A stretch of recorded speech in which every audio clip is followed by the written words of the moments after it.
Welcome to our next episode of Fandom Family Chats. This is a production of Family Fan Clubs on Facebook. You can find us all over Facebook. You can find us all over social media under Fandom Family Chats. Look us up, get dialed in, get plugged in, and get ready to listen to some crazy people talk crazy stuff. Hey guys, welcome back to Fandom Family Chats. I'm Maureen. I'm Tiffany. I'm Josh. And tonight we are talking about an oldie but a goodie, an old favorite of mine, a new favorite for hopefully some of you. If you have not seen the show, you better hurry because it's coming off of Netflix in September, right? Oh, wow. I think isn't that in our group that it's coming off of Netflix? You know what? I did see that. It's Schitt's Creek. We're talking Schitt's Creek tonight. We're talking about 10 of our favorite scenes. Okay. Now the reason I'm just saying it like that specifically is because I don't know how you can narrow down 10 favorite scenes in the 6 years that the show was on. You can't, it's impossible. I tried really hard. I did. And I came up with over double that amount. And that wasn't even listing all of my favorite scenes. So what I did with my list is this is just 10 scenes and then plus an additional 13 that just made me laugh out loud. That's what my list is. So we're going to jump right in. Again, mine are in no specific order. I don't know. Did you guys have, Josh has a number one, but Tiffany, were you able to put yours in any order? Because you have almost as many as I do. But it didn't go very well. Yeah, see, when I was listing these out, I was like, I started writing them out and I'm like, how do I assign a number to this? And I'm like, okay, well that was good, but this is, oh God. So I just wrote them out. I did. So I've got them. I tried, but then like I think of another scene and like, oh wait, no, that one's just as funny. Oh wait, no, that one's just as funny as that one. And I mean, I'll tell you one thing about the show before we dig into it is they did a fantastic job writing a through and through hilariously brilliant show. I mean, when I started watching it a couple of years ago, I think it was 2 years ago, it was before we had our group, and I was watching it, I thought, I have to stop this. My husband has to see this. And I was reading a lot of stories online, and that's how a lot of people started watching the show, is that they stopped watching it to say, so-and-so has to watch this with me. This person has to see the show. They're going to love it. And it goes through a multitude of generations. It goes through a multitude of people groups, and it goes through a multitude of even religious to non-religious people love this show. Like, it's just so good. The writing is so good that I honestly, I could not narrow this list down if I tried, and I could not order them because I just think every year it got better, but it got better in layers. So it's just, I know some people that like don't watch a lot of sitcoms or that kind of stuff, don't watch much TV, but yeah, they were talking about Schitt's Creek, and I was like, "Oh, okay, so this has got to be that good." And when I started watching, I was like, "Okay, I got it too." It took me a minute to kind of get the feel of the show because I'm like, and I saw it on Netflix too. I didn't watch it, when it was airing on, on any. Well, I guess it went straight to, where did it originally run? Was it originally straight to? I caught it on Netflix. I think it was on CBC at first, wasn't it? I don't think it was US based at first. I think it was just CBC. I think you're right. So. It was funny because it did have a bit of an odd kind of, like, this is normal, but there's something a little different to it. And then, of course, it was Netflix, so there was, like, every once in a while there was an F word here or there, and it was kind of a little funny. And then I was like, okay, well, that was well placed. But it was like, where did this originally run again? It was like, how did they just? There's no way this show would have ran in the US on regular syndication. Right? Yeah, I was like, that. How did that work? But it was kind of funny. It was and that's a lot of the vocabulary they use, like the F word, that's not in my everyday vocabulary. I don't say that word at all anymore, but the way they put, like, when they say it, it's not like they just put it in, like there's some shows on like Netflix or like that aren't put on regular syndication that will just throw it in there like candy. But they were the writing was so good that even that word itself was strategically placed. Yeah. And it's like they saved it up for the right moment, and every time they say it, I laugh really hard. It just wasn't offensive. No. It got the point across in a very, very funny way. And I mean, the characters, how Daniel Levy came up, because I think Daniel Levy wrote it, right? And then his dad didn't help him write it. Daniel wrote it on his own, didn't he? And then I think later on in the seasons, I think his dad helped, maybe. Oh, wow. But I think Daniel Levy wrote the show. And just these characters that are so visceral. And I just watched the scene the other day of Moira saying to David, "Don't be such a disgruntled pelican, David." And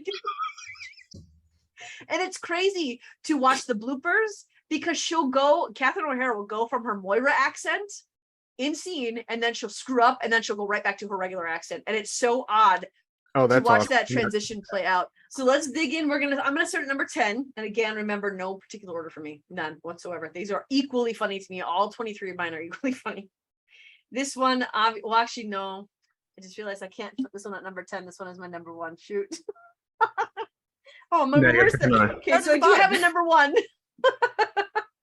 All right, so the first one I'm going to mention is the funeral for Bob's brother. When he's describing it's, and this is the other way. They're so brilliant at writing that they make really terrible things funny. They're describing how he died, and it's very obviously a suicide, and you don't want to laugh because it's not funny. But the way Bob is, it's Bob's reaction to it is so funny. Like, it was a freak accident. Oh, was it, Bob? Was it? But the reason it's on my list is because when they ask Moira to sing at the end, and she's singing "Oh Danny Boy," and then you just see Eugene next to her, calmly just eating a sandwich. Moira's doing her thing, and I watched the bloopers of that one, and there are so many bloopers of that one scene that they cannot hold it together while she's singing that, because she's doing that. She holds the O for like 20 minutes, and then it's silent, and then it pans over to the crowd, and they're all just going. Waiting for the next note to hit, and then she slowly pulls it in, and the whole time Eugene, I just called him Eugene like 4 times. Johnny is just eating a sandwich, looking at it, take a bite. The whole like this is totally everyday normal for him, and it's so funny. Well, living with that group, it is pretty much everyday normal. It's true. Just got another scene.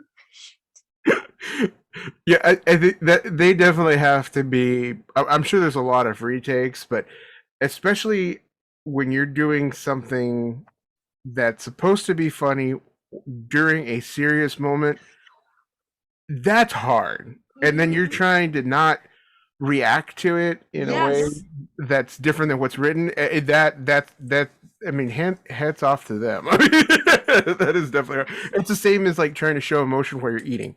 You know what I mean? It's just like there's a scene in that movie Signs where they're kind of like all scared and they're eating, right?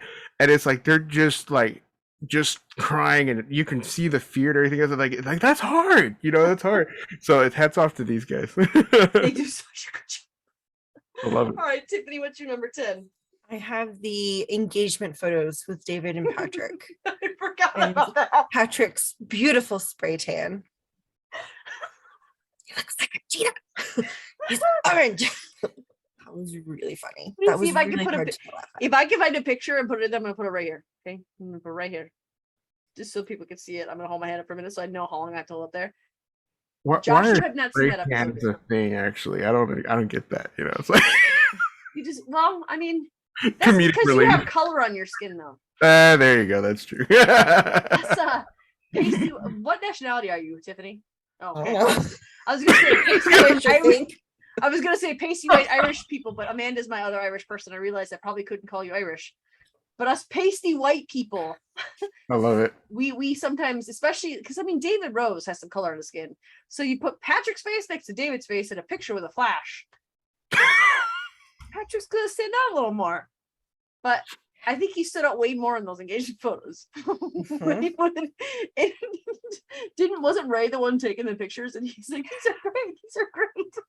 And all you can see is Patrick's really white teeth. Just Oh my gosh. And it's probably with full Orange. flash, right? Literally, you can see his neck from here up to here, and it's orange. And I wonder how much of this was David Rose and how much of it was that Daniel Levy couldn't keep a straight face, but he was smiling and laughing the whole time. And he kept like trying to like say his lines and talk to him, and he kept like having to put his finger up to his mouth the way David does because he was starting to laugh.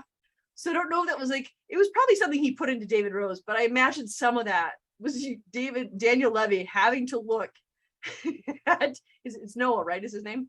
Mm-hmm. Having to look at Noah with that super orange face and obnoxiously white teeth.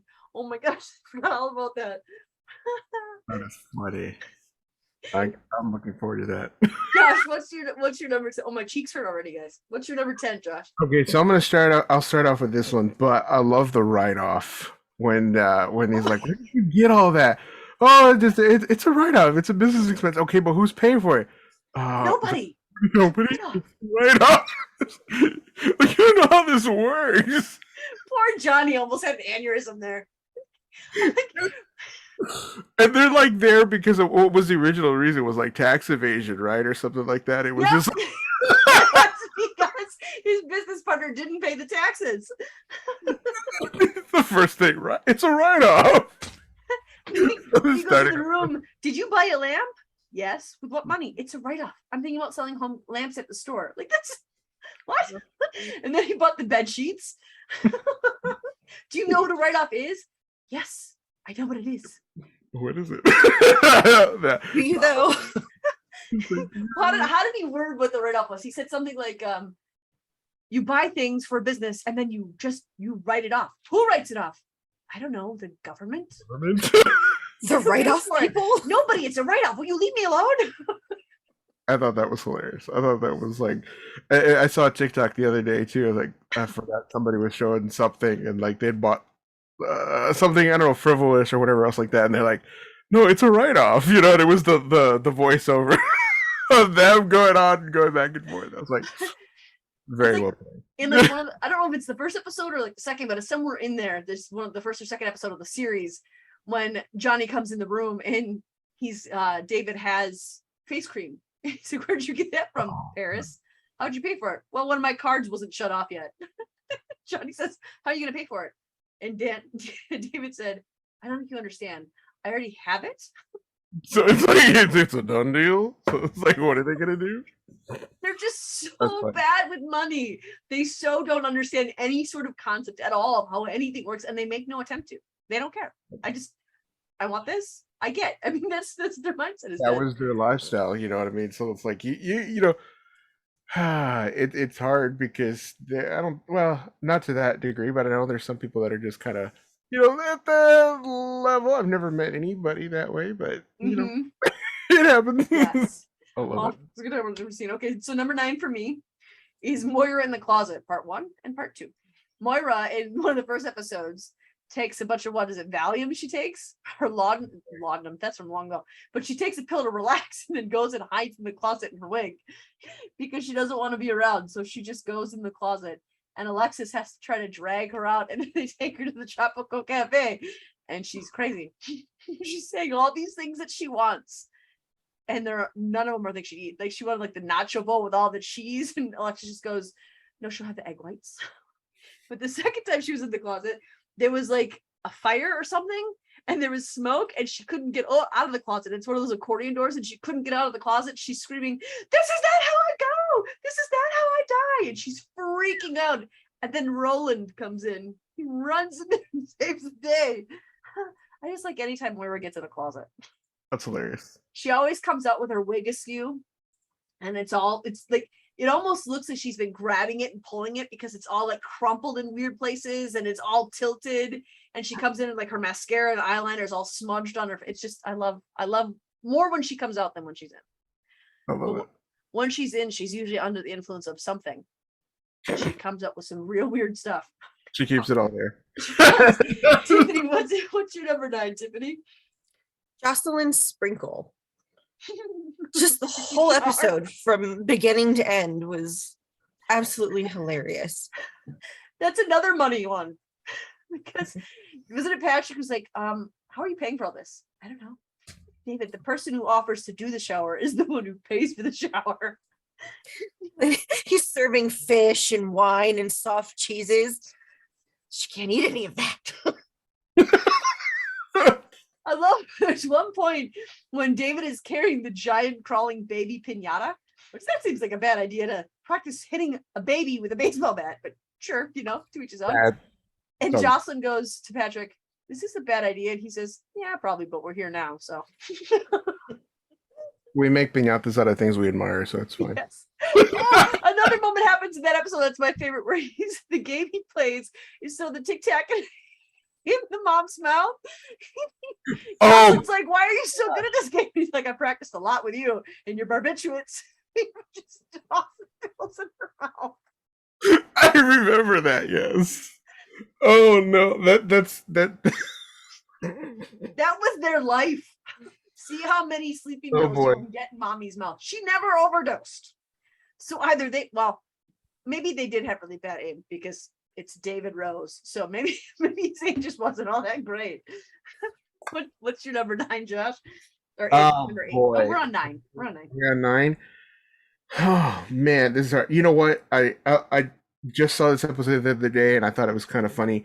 Was David's double when they're there? They've got the little market, and the Oh, lady yeah. he was with before has that guy that looks exactly like him, and he doesn't get it, and she's like telling him, you don't see any similarity. Oh well, their product does look no, and then finally like afterwards he's like, oh, and he finally realized that the same. So he confronts her, and he thinks that that the two of them are in a relationship, and she's like, "Oh no, I meant so and so," and then it was just an absolute mess. It just but it was good. But I love the fact that he didn't get it at first, and it's No. like the dude looks exactly like him. Wasn't it his old boss who started the stand with this guy? Yeah. What was her name? Wendy? Wendy. Wendy? So bad with names. Patrick is the one who pointed out that this guy had been canvassing their store, Rose Puff Gary, for a while now. And the stuff they were selling ended up being like Dollar Tree. Mhm. And they just relabeled it. Yeah, I know. What was it? It was like those room fresheners or whatever like that. The ones that you get that are like gel or whatever else Yeah. like that. Moist gel. That's what it's called. Moist gel. Yeah, there you go. There you go. Okay, so my number 8 is a little bit Alexis. Oh gosh. Oh boy. That's on my list. And that was almost going to be the one I was going to say next, but I went with the double because I Oh, thought I should have grabbed one of my honorable mentions. She just, there's nothing to complain about in that scene. There's just nothing. And Absolutely. especially Moira's face and Jocelyn's face while she's performing it. Poor Moira, who, first of all, Moira has no room to pride herself on her singing because her audition for the Jazzy Gals where she scats. I don't know that was any better than a little bit Alexis. So when she's doing this dance, and first of all, Annie Murphy, kudos to her because she can get very low to the ground and up very quickly. Like I don't understand how she made that leap work that way, but I would break something. If I went down that low, first of all, I'm not coming back up. Certainly not that fast. So I mean, kudos to her.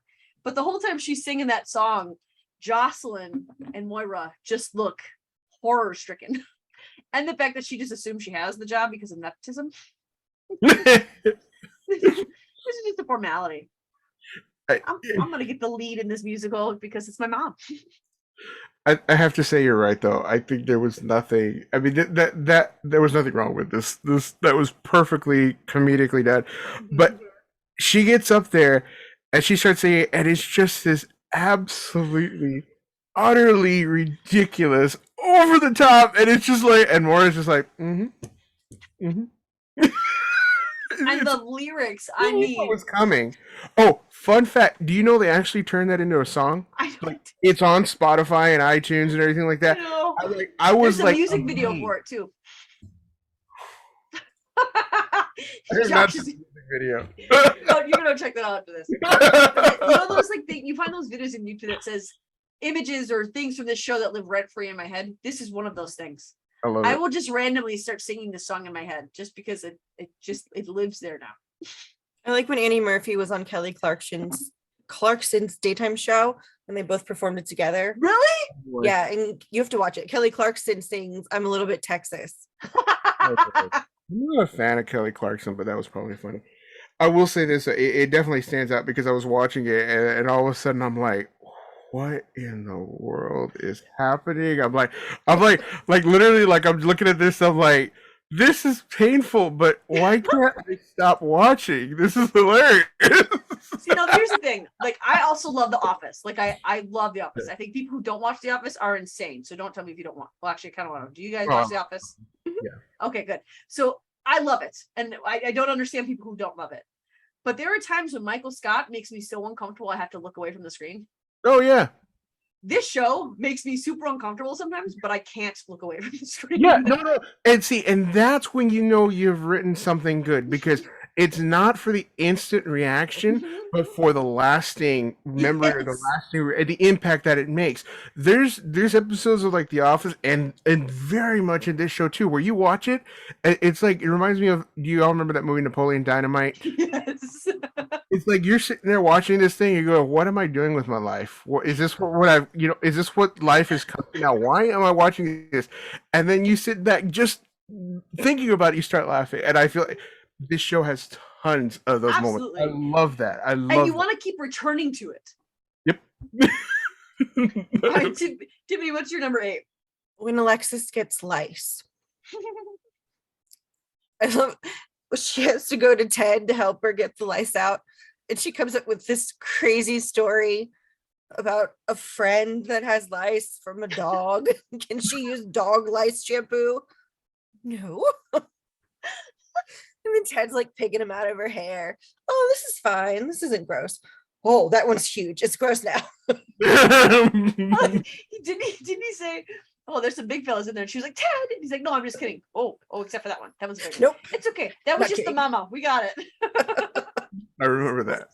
And then when she's in the hotel room, scratch her head, and she's like, no one, they don't have lice. And he's like, David's like, you have lice. You have the lice. He shows up into the diner with the plastic under his cap hoodie or his cap hat. It's such a good episode. That's funny. That is funny. Josh, what's your number 8? At that was the Lexus. That's where it was at. So A I little was bit of Alexis. yes. Okay. My number 7 is I don't even know if Josh has seen this yet, but when Jocelyn takes all the Jazzy gals to that concert and she gets ripped. Yes, I know exactly. Yes, I have seen that. And then That's she awesome. chops off all of her hair. And she ends up hating in the end. And this is like, I don't know if you remember me, but my hair was different. The bus driver. The trip was canceled. All the girls were so sad, but Jocelyn came there and her Poison was Poison, right? That was the band that they wanted to go see. She came there, their Poison shirt, her jean skirt, and all the girls were like, oh, sorry, we can't go. No, I have been home alone with this baby. We are going and we are going to go do something. And they would, who was the concert? Was it the Wiggles or Teletubbies or something like that? Wiggles. Oh my. She got her giant drink. She's stoned out of her gourd. And she's starts talking about a change, so she wants to feel youthful. And then she comes in with that awful haircut. That haircut is so bad. I still remember hearing her say, "Oh, I got a whole container full of funny brownies," and just nonchalant, like nothing was different or odd about that at all. Everybody was just cool about it, and I'm thinking, this ain't gonna end well. I was like, "Yep." I mean, it doesn't end well for Jocelyn. For the rest of us, it ended very well. That landed for me. I don't know. I love the woman who plays Jocelyn too. She does it she can play any character. I've seen her play it in a bunch of different characters, and this is one of my favorites of hers. And she just does the part so well because when you first meet her, you think, man, she's the most normal person in this place. And she kind of is, but then you realize she chose to marry Roland. Yeah. So how normal is she? But she always walks this fine line between super hyper normal and questionable. And it's so good. I love any scene with Jocelyn in there. She's one of my favorite characters on the show. I think I have like 15 favorite characters in the show. All right, Tiffany, what's your number 7? Mine is the voicemails to Patrick. Nice. It's so funny. It's so hilarious. I rewind it every time I watch it just so I can watch it again. First of all, I love that he's sitting in an empty storefront and a single chair with garbage around him as he's calling Patrick. I think my favorite call was right after he said, "Hi, David, this is Patrick." So the next call is, "I called you David. That's not your name." But he does that little thing where he when he makes his voice higher, he made a character choice. Daniel Levy did to raise his shoulders when he does it. So you're going, "That's not your name," and everything about his posture and his facial expression and the tone of his voice just screamed, "I am uncomfortable." Everything about that was just awesome. I loved the whole thing. All right, Josh, who is your number 7? I think we're gonna go with the milk gallons. I do think that was a really, you all reminded me of this one, and I that was a hilarious, because again, when you think about it, I think what's so funny about it too is because like we were talking about earlier, it's like they're used to just buying stuff and it's just there, right? You know, so they don't understand measurements. They don't understand. And then like you sit there, it's like they realized there was something was wrong. And like, wait, is there something missing? No. And it's like, what is it? It's like raw, unpasteurized, like just like straight from the cow. You know what I mean? It's like then they go on this journey to try to fix it. That's like, Oh my gosh, when they got pulled over, that was so funny. it's like, what are you? What's going on? That was Johnny's fault because Johnny's the one who looked at Alexis when she said, "How much milk do you want?" and then told her how much to get. I mean, I'm sorry, have you met your daughter? To trust her to get you 12 pints of milk, raw milk from somebody. I mean, didn't all of it get dumped too? Didn't they end up having to dump all 12 gallons? They couldn't even salvage any of it. Yeah, I think so because they weren't allowed. I don't know. They were not allowed to have it or something. I can't remember It's exactly. legal. Yeah. Yeah. I like when they got pulled over and Alexis is trying to tell them what happens if they get pulled over and how to get out of it. Johnny is absolutely horrified by the things his daughter has experienced. Oh no. When Roland was so nervous, Johnny said his name was Jacob. I'm Jacob too. Isn't that the first time she brings up the when I was in Dubai or whatever was No, I kidnapped? think she brought that up within like one of the first 2 episodes. That's hilarious. I liked that was just a reoccurring theme on the show. It was, yeah, because even in later on in the season, well, when I was, you heard it again. I was like, what I There love was a about scene when David said something about being in a truck and she went, David, who hasn't? exactly, well, and I love the fact that it's just played very nonchalant, like, and then none of the other characters like respond to it, like, excuse me. It's like, but they probably heard it a million times. Too. Yes. Even, I mean, David and Johnny and Moira, because I mean, Johnny and Moira were fairly uninvolved with their kids before this. So when she started saying things, everyone would stop and stare at her just for like a second and then just keep talking. But they would stop what they were saying to just stare at her for a minute or two. And then she'd go, what? And then they'd just go on. All right. So my number 6, this should probably be higher. It's the sign, the town sign. Oh boy. Roland. Oh, I see the problem. That's not his wife. That's his sister. So he puts up a sign that says, "Don't worry, that's his sister." And then they all go back to look at it. And Alexis like, "You know what it looks like?" And Johnny said, "Yes, I know what it looks like. I know what it looks like."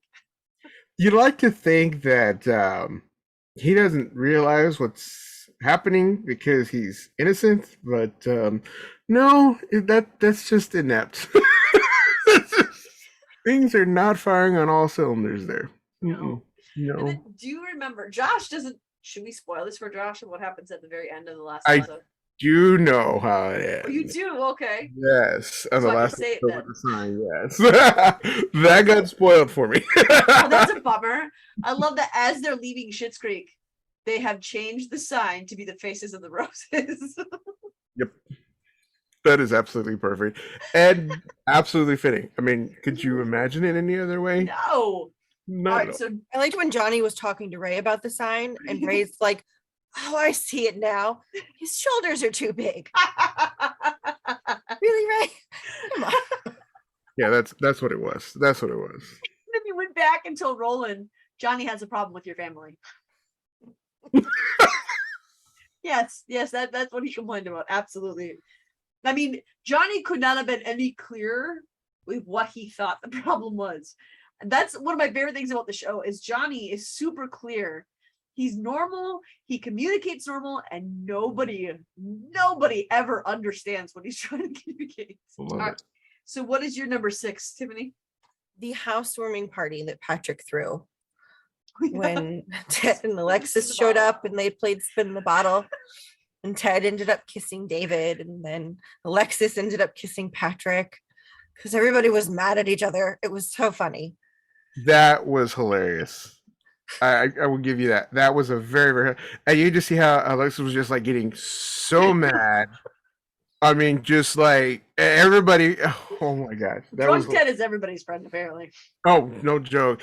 And even then, she's like, he's like trying to kiss her, I guess, right? And then she's still like just like totally uncomfortable, and he's like, okay, fine, go to sleep. And you think he's gonna wake up and not remember anything? No, he's talking like he remembers it all. It's like, yeah, it's funny. And I love that Stevie's egging them on Oh yes. to the point that David had to say, "We're done with you." And I remember David was he was upset that Patrick was willing to kiss Alexis until he saw the kiss. And then he was like, okay. And Alexis, she's so much taller than Noah, or at least she was in the heels. And I like that when she kissed him, first of all, her hands were like this, the way they usually are. And it was just like the very, very tip of her lip. And the whole time she's going, I know. She's like, yum. yum. I laughed so hard when I first saw that. It's so stupid. I love what they chose to do with the way those characters talk. I love it. No joke. All right, what's your number 6, Josh? You know, I wrote this down. Was the voicemail. Was the voicemail. Voicemail, okay. Yes. So my number 5. I just watched this episode the other day. Is Johnny and Moira in Bob's cabin. They think they're in Roland's cabin and they're doing their thing like married couples do because they couldn't get. Gosh, I remember this episode. And they finish and they come out, and Bob and Gwen are sitting right on the couch. And Bob goes, "Oh, good, you're done." Oh Lord. And then he's like, "What are you doing here? This is Roland. Nope, this is my cabin." And then he said something about, "Why did you want to interrupt me?" And didn't Bob say, "Well, it sounded like you were having so much fun." Like, he's like, "You were off to a slow start there." Oh my gosh. Johnny actually had to break a window to get it in there. And then when he said, "No, Roland's is down the way around that tree on the left." Like, what tree? Like he's supposed to know. He's got to know exactly where. I feel like that's like a normal reaction for know anything in that town. It's definitely the people in that town that are weirder than Johnny. Agreed.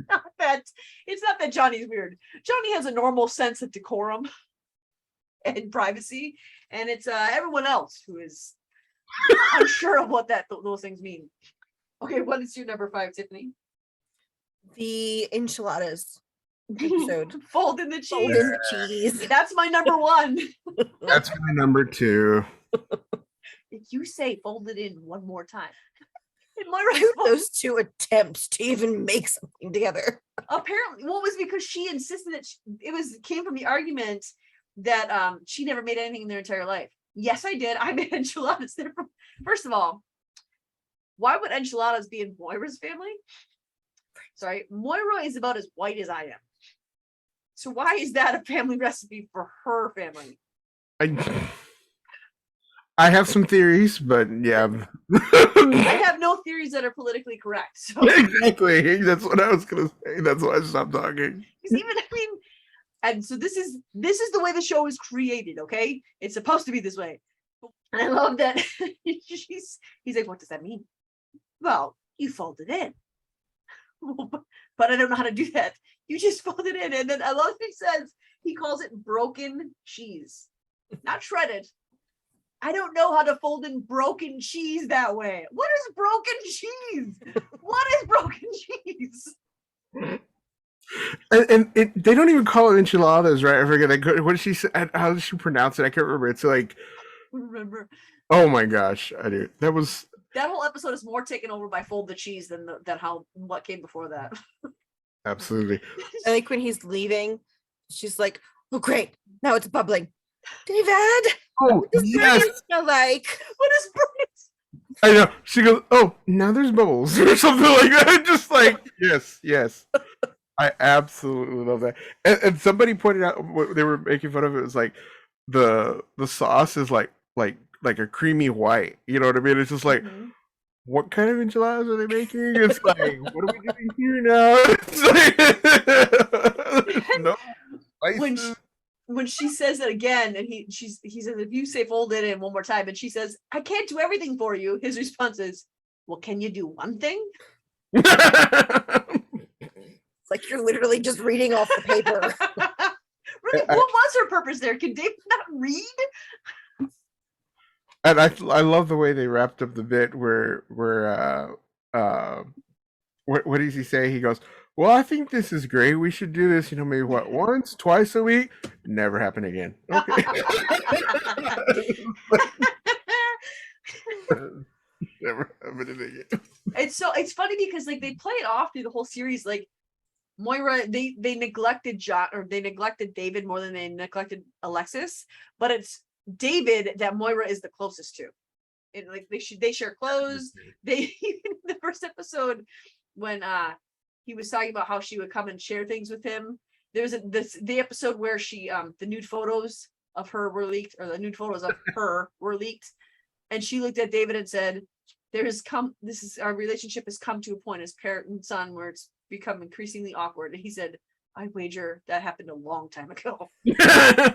So they're constantly like, they're super close, but it's David who's played off as like the neglected one. But Moira wants to hang out with David and doesn't want anything to do with Alexis for the most part. But so I love that they play. Doesn't even remember her middle name. Ted is the only one in the whole show who remembered what Alexis' middle name was. Poor Alexis. That's funny. I love how they got her to do it though. Come in here and sign this. Wait, oh no, they asked her to fill out the paperwork, and she's like, "All I have to do is sign." Yes, just sign your name. All right, what is your? Oh no, we just did fold it in. So what is your number 5? What's your number 5, Josh? 5. Okay, I get number 5 for me, and I go, there's not a whole lot to this, but the giant painting. That was funny. Which time it comes around? Right, First time or exactly. the second? I'd say the first time, but but I love the fact that it's like they were expecting something left over, right? And then it was just that, just the giant painting. It's like, because nobody wants it. I love when it comes back around and he says to Stevie, "This is the only thing of ours that hasn't been sold," and she says something along the lines of, "Yeah, it's weird that ginormous paintings of someone else's family, there's not a high market for it." What did you expect to have? Oh, and Alexis wasn't even in there. She says, "That doesn't look like my." And Moira says, "That's because you were in rehab."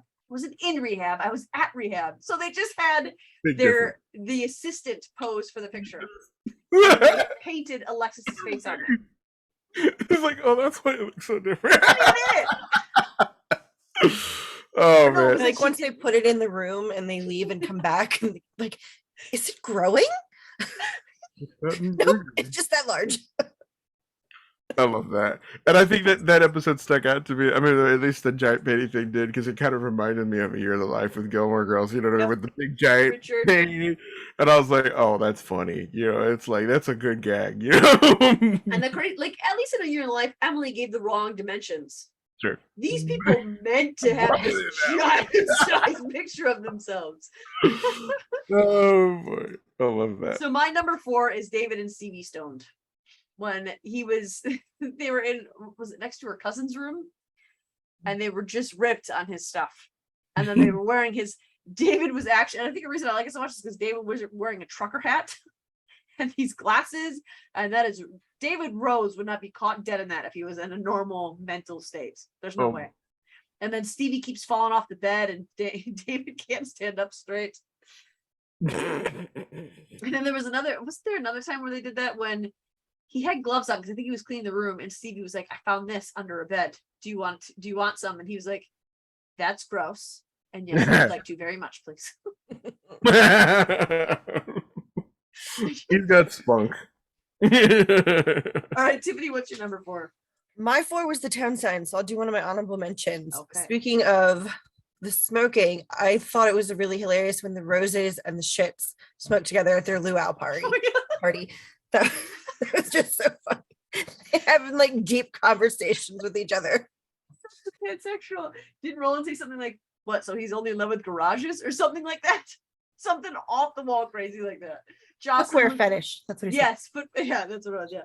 And Jocelyn said, "I'm sure at your fancy hoity-toity parties you didn't have illegal substances." Oh, no. Okay. Moira says, illegal substances, amateurs.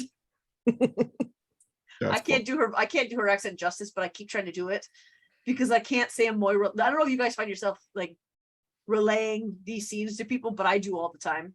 And I can't not try to say it in their voices. I can't.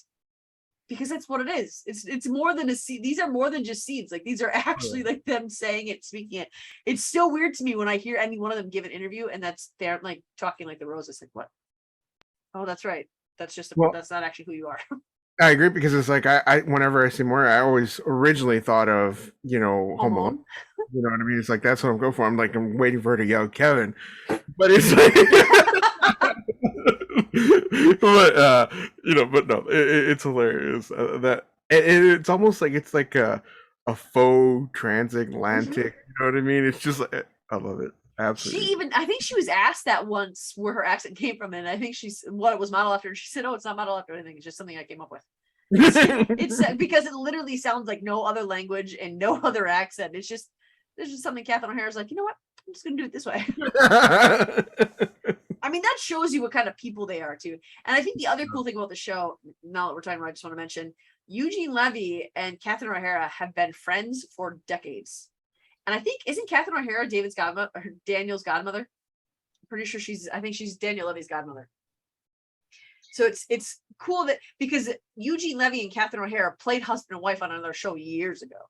Oh, wow. So it was kind of cool to see them brought back. And I think that's why it worked so well. And that's on one of the interviews, that's what Daniel Levy said, is that they all are just so comfortable with each other that everything just flowed right. And that gave them the creative power to do whatever they wanted to do without being like mocked or singled out or anything. So that was, I think that's why she was able to do that. All right. So what is your number 4, Josh? Okay. My number 4, and this one y'all remind me of, is the makeup suitcase. I thought that was hilarious because what are you doing giving somebody a gift like that? And then she puts like a whole bunch on. It was like a good gag. I really like that. It was like, I love the way it was introduced because she goes up to Alexis and says, I value your opinion, so I'm going to ask you. And Alexis says, so David was in his room and I'm the only one here to ask. And then it was, and then she said, how did she word it? She said, do my looks offend people or turn people away? And Alexis goes, oh, did someone tell you about your posture? And then Stevie said, what? Oh, those flannel shirts. What? Okay, why don't you just tell me what it is? It's taking a long time. That's where we find out that Johnny is the worst gift giver in the world because for David's bar mitzvah, bought him a basketball court or had a basketball court made for him. I mean, I would have appreciated the basketball court, but yeah, not for bar mitzvah. Not for David Rose. I know. She said the only redeeming thing about it was they all had to watch him try to make baskets until it bounced on him in the face, but it was okay because what he really wanted was a nose job. And he got it. But Stevie, I mean, she had that green eyeshadow from all the way up to her eyebrow, bright lime green eyeshadow, and then just circles right here just right here. Oh my god! Like it wasn't even like peach or like soft pink; it was like red. I don't think people give Stevie enough credit. No, at all. I love Stevie. She's awesome. Absolutely awesome. Like, seriously, you get the person that doesn't wear a stitch of makeup the entire time you've known her. A suitcase. As normal as Johnny is and as good as he is in social situations, he does not truly understand personality differences. No. At all. Because he understands sales. He understands how to get people what they want for the most part. But he does not understand. He just assumes that every female must want this. Every guy must want a basketball court. Every girl must want makeup. That speaks to why his kids are the way they are, maybe. I just went deep. Never mind. My number 3 is the Alibu rep scene. Anybody remember that? When they had, it's Moira's friend who has started this company, Alibu. It's a makeup company. It's an MLM. And Moira and David decide, okay, we're going to sell this to these people in this town because these people surely don't know anything about makeup or hair products or anything really good. And I like when they're watching the training video and she keeps saying, and here are my tips and tricks. And then David gets his notebook out and then she starts talking, where are the tips and tricks? She's been talking for 5 minutes about nothing, just keeps telling us this. And But when we see the bloopers from this scene are really funny too. But when she comes in there with those people and she says, David, you're supposed to have this done cleaned up. And it's all these Ali Boo products everywhere. And as they're trying to schmooze these people, they all find out I'm a district rep. I'm an executive rep. I did this and I did. Ali Boo has been through there like 4 different times already. I love it. I love it. But in the bloopers for that scene, Catherine O'Hara cannot keep a straight face because of the color of David's skin and the way he's talking about the products. That's funny. That is real fun. I know. I love that too because it was like unexpected. But it's like you get these pyramid schemes and it's like it's always that way. And you end up doing it's like, oh, okay, yeah, no, we got that too. Easy money. Exactly. Sure it is. All right, Tiffany, what is your number 3? I like when Jocelyn goes into labor and Moira makes Jocelyn drive herself to the hospital Oh boy. while she's in the back seat. She calls Alexis and says, I'm late and it's because I'm on my way to the hospital. Jocelyn gave birth. Okay. And then Alexis says, wait, Jocelyn's driving. Of course she is. She knows I'm a nervous wreck. You can just hear poor Jocelyn in the front seat driving while having a contraction. That's it for normally. Oh boy. It was an amazing scene. And the fact that Jocelyn is just so Jocelyn that she did it. I mean, there's no way I'd be willing to consent to that. Unless I was the only one there, I guess. And if I had to be consented, if I did have to drive myself, sorry, you are not getting in my car. You refuse to drive for me. You are not getting in this car. I could not have drove myself. The pain I was in on the hour-long drive from my house to the hospital, I about broke the door handle. It was so, yeah, my hospital was an hour from my house. Oh my. Holy It was cow. my own fault because I was in labor all day. Oh, well, yeah. My water didn't break until like 5 p.m. So I had been in labor for like 12 hours. And then as soon as I went to grab my bag to go get in the car, I just sat down for a second to relax, stood up. Oh, there's my water. Oh. Oh, there's the pain. A lot of pain. Could not have drove. I mean, when those contractions come, like my contractions, I don't know about you, but every time I had a contraction, my eyes would close. I would squeeze my eyes closed. Like, so Jocelyn is driving, keeping her eyes open and just screaming. Push the pedal a little fast. It would have been great if Moy would have been like, didn't she say something about Jocelyn, I'm on the phone or something like that? Oh my gosh. That's funny. All right, Josh, what's your number 3? So my number 3 is going to be Moira not being dead. Yeah. And I love this because it's like the whole town like thinks she's dead, right? You know, I mean, it's like it's funny because like she comes in and everybody's gathering there, and she's like does her little entrance and everything else like that, and they're like crying. It's like you're really not. And I'm thinking, did you not see her maybe a few minutes ago? It's like, I just thought that was hilarious, and then. When she's all dressed up, expecting the press and everything else. It took like 3 hours to get ready, and there was another news story that popped up in the middle of it. And it was like, okay, and then what did she say? Something like, well, one always misdressed for dinner or something like that. Diner. I just watched that scene the other day too. I love that. I love that. It's just like I think it was kind of funny because it was cool because it's kind of like she's back in her element again. Like she knows what to do. You know what I mean? It's just like, oh, it's normal. It's like this is good prep. And then they're sitting in the room, Alexis and David and Moira, and they're all eating all the things that have been sent to them. And Johnny's like, "Well, should we send this back?" And they all just stared at him like, "What?" I think Moira's response was, "It's all perishable, Johnny." All right, so my number 2 is Moira auditioning for the Jazzy Gals. Oh boy. With the Scats. And since we already talked about that a little bit, I'm going to go to an honorable mention. And I'm going to say the Crow premiere that Alexis organized. they let live crows loose at the premiere. I think that, what is that, season 6? Or is that season 5? 5. Or no, that's 6. I was just watching that one before we got on here. I haven't seen that. Moira actually gets a movie deal, and Alexis convinces Moira to plan the premiere in Schitt's Creek for this movie. They let a bunch of live crows loose, and they attacked everybody. It's fantastic. That's funny. It's fantastic. All right, Tiffany, what is your number 2? the wine tasting with David and Moira is my number 2. I mean, I just crack up every single time I watch that. It's so hilarious watching those two together pretending to be drunk. Well, Although no, they may have actually did get actually been drunk. So they didn't start out that way, but they kept drinking, and the more they drank, the better the wines tasted. I love it. And then they were like, the strawberry was great. There wasn't a strawberry. He just wanted it to be.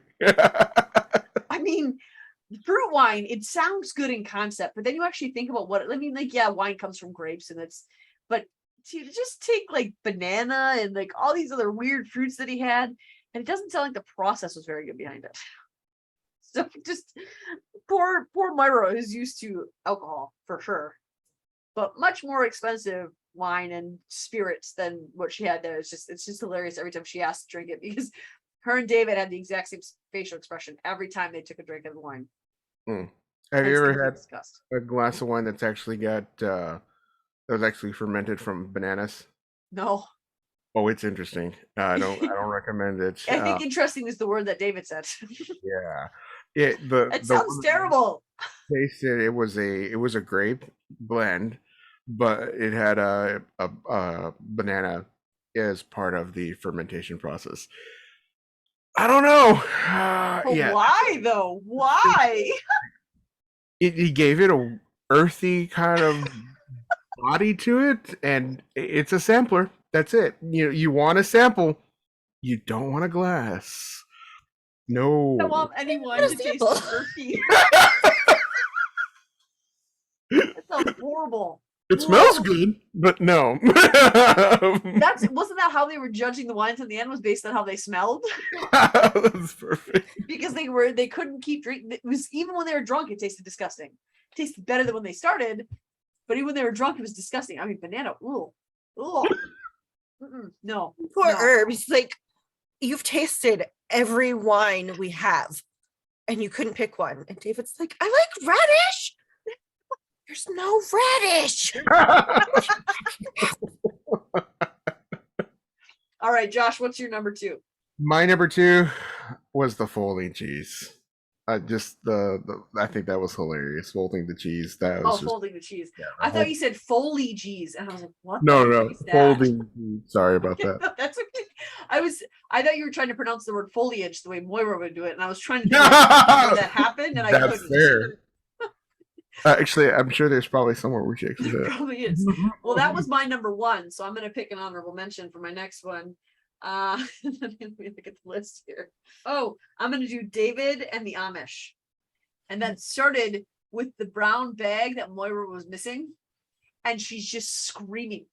Moira doesn't even scream normal. It's not like one solid scream. It's like it's just it's like a pulsating, high-pitched, super loud scream. And everyone's like, what's wrong? And she says, my brown bag is missing. And Johnny says, is it that right there? And she says, that is ostrich. Because David took a brown bag and got a ride with a pickup truck to get out of town, because they were supposed to have sold the town, and the guy died before he could send over. So David got mad, he left. And when they show up to pick him up, he's in the field with this black outfit on and like this feather hood, and he's just holding a giant pitchfork. And when they show up there, it's your mother. He's just vibing, he's just there vibing, just being him. I love it. I remember that. His response was, yeah, why did it take you 3 days? No one knew where you were, David. And his response was, I texted Alexis. Oh. Her response was, what? Like, I don't respond to one text, David. Like, this might have been an important text to respond to. Of all the texts you got from him, maybe this is the one you tell somebody. Just, I love that. Didn't the Amish want to kick him out? Like, they couldn't handle David anymore. They had to get him to go. Yeah, and then I think that was, I remember that because I remember it was so funny, because like he was just like this is my life now. Like he was like a part of it. It was just like we're vibing, we're living and everything, and they're like, yeah, this guy's gotta go. We can't have him here.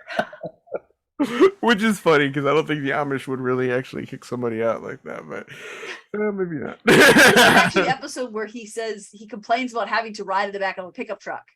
And that's when Alexis says, who hasn't been shoved in a trunk before? Like, Yes, exactly. all right, Tiffany, what's your number one? My number one is the last episode, the happy ending episode. Oh my gosh. It's just so funny. And poor Patrick, he's just so sweet and what's the word I'm looking for? Innocent? Yeah. I have Blind, to tell maybe. you, it took me a while to get that. I didn't understand. And it took me a couple of days because my husband wouldn't outright tell me what it was. I was like, but I don't get it. It's just so funny. And Patrick's like, all I did was give him a envelope full of cash and tell him to take good care of you.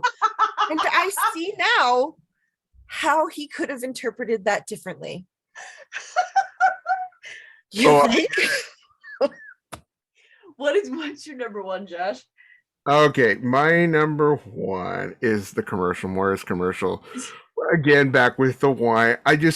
It was a callback to the I Love Lucy Vitamina Vegemin, but it was done so well. And I mean, it's like she's slipping up on all the little things. And then, at the end where she's like, herb, whatever, and then she just cusses, and it's just like this perfect, absolute, unexpected, completely warranted, just perfectly placed. I loved it. I just thought it was so good. I mean, Doesn't she just say, "Oh, F," and just say it was just like, no, but I think she like mixed it in with his name too. Oh God, it was beautiful. It was such a wonderful scene. I mean, it just like hilarious. But I can imagine it was probably pretty fun to film. The bloopers for that scene are real funny. She even says her own name wrong. Yes, no, I know. That was the beautiful thing about it. It was like I love in the tent when she goes into her trailer and Johnny has to come and help her out. Yeah. She can't get out there and do it. And she's completely hammered. And she's like, I think I used to have a drinking problem. Or no, she's like, did I have a drinking problem? I think Johnny said something about just between seasons 3 and 4. Yeah, that's all. But it's so funny because it's like, it's like you want to see them succeed because it's like, hey, you're back in your element. You can do this. Don't mess this. Okay. Or her just kept coming back for more beatings from Moira over and over again. I love it. In the bloopers for that, she goes to like grab the wine and she can't find the wine, so it looks like she's already drunk.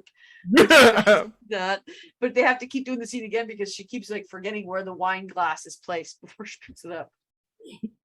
I love it. It was so well done.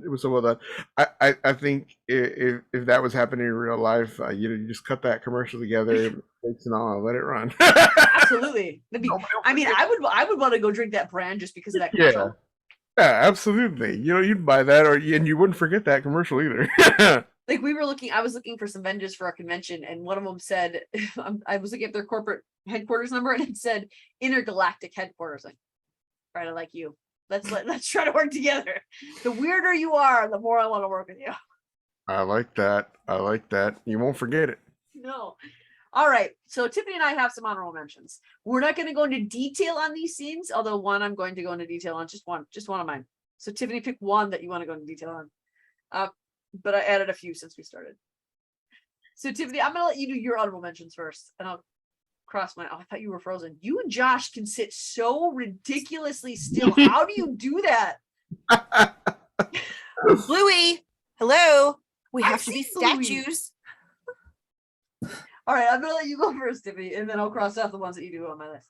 You can give a little context between them if you want, but we just won't go into the friends and family opening. Oh, yeah. Their soft launch, whatever you called it. Carrie.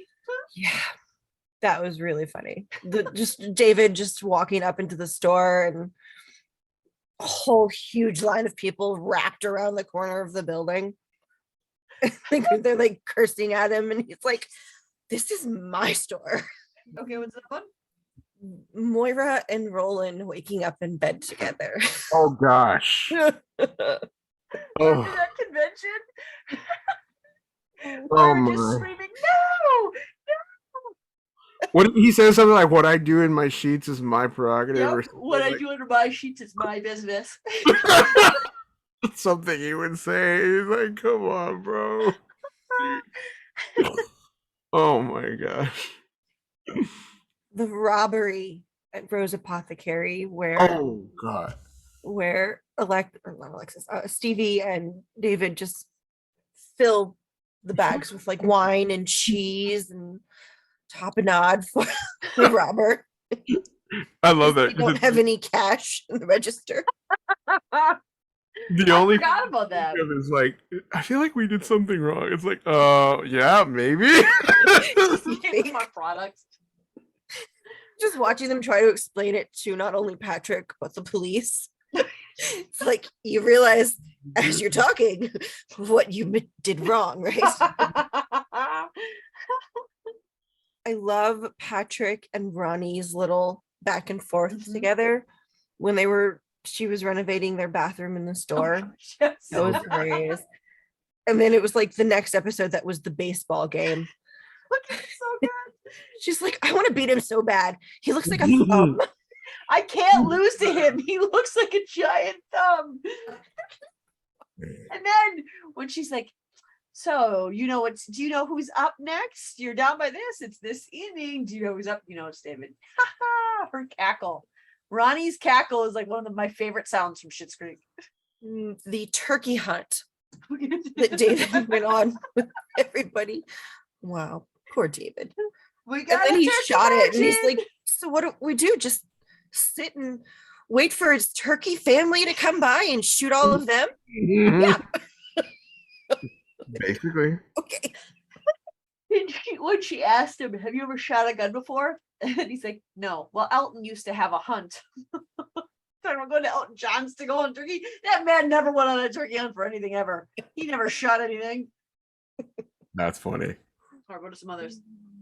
The Larry Air commercial that Alexis was trying to get Moira to do. She just walked out of it so that Alexis was attempting Moira's accent. It was so bad. So bad. So bad. The pig farm at their trying to find a venue for their wedding was another fun. I don't remember that. It was the first place they visited with Stevie and Alexis, and they fell in love with it, but it was too expensive. So the first Sunday of every month, they give a really drastic discount because the pig farm right up the road slaughters all their pigs. It was just this noise of the pigs screaming in the background. And then when they get home later, they're offered pork chops. They're like, no, we're good, thanks. I'll never eat ham or bacon again, ever.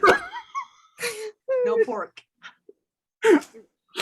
All right, pick just a couple others to say. Those are all of mine. Oh. Making me look real bad here. I have so many more. I don't know. I'm gonna narrow it down. Well, we had a couple of doubles, so I had to end up swapping some. Okay, well, one of mine is David pees the bed. Oh. That's the only one that could vie for the #1 spot. When David wakes up, he's like, "What's that? Something's in her bed. Something's in her bed." And then it's like, Patrick said, "What is it?" Nothing. It's nothing. Sits down on it later on, and there's plastic wrap on the bed. But the best part about this episode is that Moira accidentally live streams the conversation with David about peeing his bed. Oh my gosh. Oh, that's fantastic. The other one is, do you remember when Bob showed up to the Tropical Cafe in all leather, trying to get back on Gwen's good side? But part of that for me is not only Bob and leather trying to explain to people why Gwen is rejecting him, but Bob and Leather trying to explain that while doing his Bob walk. It's the walk I love Bob because of his walk. It is so amazing. I just want to go places like that now. Moira and Johnny trying to buy a car. Oh yes. And she makes up that entire character. Oh god.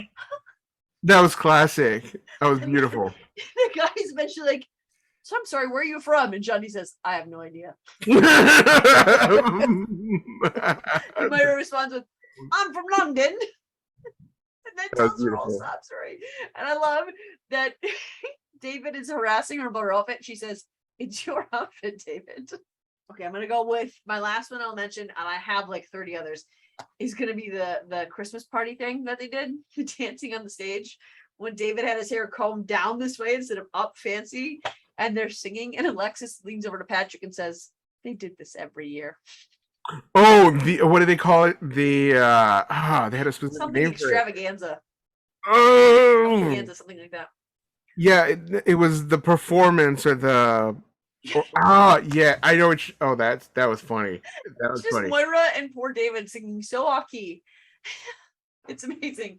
I love it. There's not anything. And then David even has the audacity to say to Patrick during the cabaret when he walks in on them after they're practicing behind Moira's back, and he says, I wasn't embarrassed by that, but I expected to be. I'm sorry. Did you see the Christmas thing that you did before? You had the right to think that you were going to be embarrassed by Patrick dancing and singing when you look like a crazy person up there. That is awesome. They also did it in the middle of June, and it was a Christmas performance that didn't help. What was canceled? Why did they do it? There was something that was canceled, wasn't there? Am I remembering Yeah, that something wrong? for the Jazzy Gals. Yeah, that's right. Jazz again. I just like their expressions whenever that happens. Okay, I'm gonna say one more, just one more. And it's Bob and Johnny in the garage. When Bob is like, I heard you were looking for office space. I had some office space. He goes in there and he's like, yeah, so Johnny says something like, I don't see a room for a chair. And he's like, oh yeah, there is. Sure. If you take those papers and you file them and you move that over there, and you move this here. Johnny's like, I don't work for you, Bob. Oh, no. I'm just saying, if you want room for a chair, you're going to have to do this. Then when he walks away, he says, no, I'm not telling you what to do, but we open at 8. Be great if you'd be here on time. Bob walk away. My! His bagel idea was a really good idea. I thought it was a great idea, and he did not seem very impressed by it. And then, didn't Bob get mad at him once because someone came in with a brake job? He's like, I didn't look at it. Bob's like, why? Why wouldn't you look at it? I can't afford to lose customers. Maybe if you were in your office every once in a while, Bob. He sold the $350. He sold a Buick for $350. He was just there to get fixed up. I remember that. Yes, that's hilarious. Honestly, with this show, I think that there is literally a scene from every episode, multiple scenes from every episode that we could put on our list. Oh, absolutely. I mean, we could do that all year long and just put out an episode for every episode of Schitt's Creek and have plenty to talk about in an hour. I really genuinely think we could do that. I think what I like about this, and I'll say this kind of funny or kind of carefully here, but what I like about this show is everything. There's such audacity to a lot of this stuff, but I think what makes it funnier is there's a whole heap and spoonful of truth to like every gag. Like, it's because it's like sometimes you see something happen so outrageous, but you're like, you know what? That or something similar has actually happened before. Yeah, absolutely. And I think that's what makes this show so great. It's just like, as I say, I don't mean to say like there's no place like that, but I agree completely. I mean, you look at the episode where Johnny thought Alexis was pregnant. I mean, that's a legitimate reaction. I mean, Moira's reaction was a little over the top that we can't afford a baby right now. That was a kind of honest reaction for a father to have, but it just made it so funny that it was this whole dynamic that's entered into it. I think they take real things and they enter a whole new dynamic on top of it. And then they widen that out to include more people. I mean, we're built for relationships, and this show is largely about relationships as much as it's about comedy. But it's just watching, and it's what you see in the show that's an extremely brilliant. I mean, I really would call it brilliant. Oh, without absolutely. Exaggeration. This brilliant comedy, you get to watch all these characters grow in the midst of all the silly and ridiculous. But I mean, you look at David from episode 1 and David from the final episode. He's not terribly different. He just cares more about people. Yeah. And I mean, but he's still David Rose. Exactly. And I mean, and they've gotten to the point where, I mean, look at their opening, the apothecary. I mean, of course, obviously, he's got a lot of help with that, but you see character development. You know what I mean? In Yeah. a normal way. I really feel like we like to laugh at ourselves, right? You know what I mean? That's what makes it funny. That's why shows like America's Funniest Home Videos have lasted for so long. You know what I mean? That kind of thing. And I feel like when you can find that perfect combination of a little bit of reality, a whole heck of a lot of funny and exaggeration, and you just mix it together. It's just a perfect storm. It's just Yeah. it's a, yeah. I agree with that completely. I love it. And even like as we're sitting, like we talked about earlier, like as I'm sitting here, I'm thinking of a bunch more scenes that I should have mentioned, but I didn't mention yet. Oh gosh. I'm like, I could just keep going and going and going and going. But we're gonna stop here to save our listeners from having to listen to 700 hours of a show that you should already know is brilliant. And if you have not seen Schitt's Creek, watch it. It's on Netflix. I think it's being removed in September, so I'd get on it. And the seasons are short. There's only 6, and there's like what, 10 episodes a season? Yeah, I Or is it believe. 8? No, I think there's at least 10. I think. I 10. think. Okay. Yeah, I think because they were short. I was always, when a season would end, I would always get sad because I knew how many seasons there were, and then they were all so short. And I'm like, no, but don't do that. So go back and watch it. Join our Schitt's Creek group on Facebook. It's Schitt's Creek Rose Family Fan Club. Come on over there. Let's start some conversations. Tell us what your favorite scenes are. If you don't think we added the right ones to our list, or if there's some huge ones we missed, tell us, because honestly, I'd like to laugh. And as I read your comments of you should have said this show or you should have done this, I'm gonna laugh a lot. So tell us, please, in the comments what scenes would be in your top 10 funniest list. So check out our Wednesday episode where we're talking about Teen Wolf. We are talking our top 10 best moments of Teen Wolf. So check that out. And again, if you haven't watched Teen Wolf, you can go find that. I'm pretty sure it's on Hulu or Netflix. It's on one of those two because I watch it, or I did watch it. So check out one of those if you want to be prepared. Otherwise, we'll just tell you how great these characters are, how great these scenes are. So that'll be top 10 moments and are our favorite moments, top 10 of our favorite moments. And then we'll be back with our Gilmore Girls debate starting next week. 1 week from today will be episode 1 of our Gilmore's talk. Josh is our resident Team Jess fan, so he will be on that one for sure. And it's Jess first next week, Sunday, followed by Logan on Wednesday. I'm sure we'll talk about Dean somewhere in there, but I mean, it's Dean. Come on. Say, poor Dean. So what we need you to do is we need you to watch those next week's episodes, prepare your arguments, because at the end of our season on September 11th, we're going to do a live episode where we hash this out on live air. Okay. So watch those episodes, get your arguments ready, and get ready to call in because we are going to hash it out and we're going to find out that Logan is the victor. All right. So on that note, we'll see you in a week. Bye, guys. Bye. Bye. Loving our content? Subscribe to our YouTube channel and don't forget to share our podcast with your family and friends. We want to continue the conversation with you. You can find us on Instagram, Twitter, or TikTok under Fandom Family Chats, or one of our ever-growing Facebook groups by searching Family Fan Club. We've also launched a website, familyfanclub2021@wixsite.com. You can email us there and keep checking it for announcements and merch coming soon. And of course, be sure to tune in every week for new episodes discussing all your favorite shows.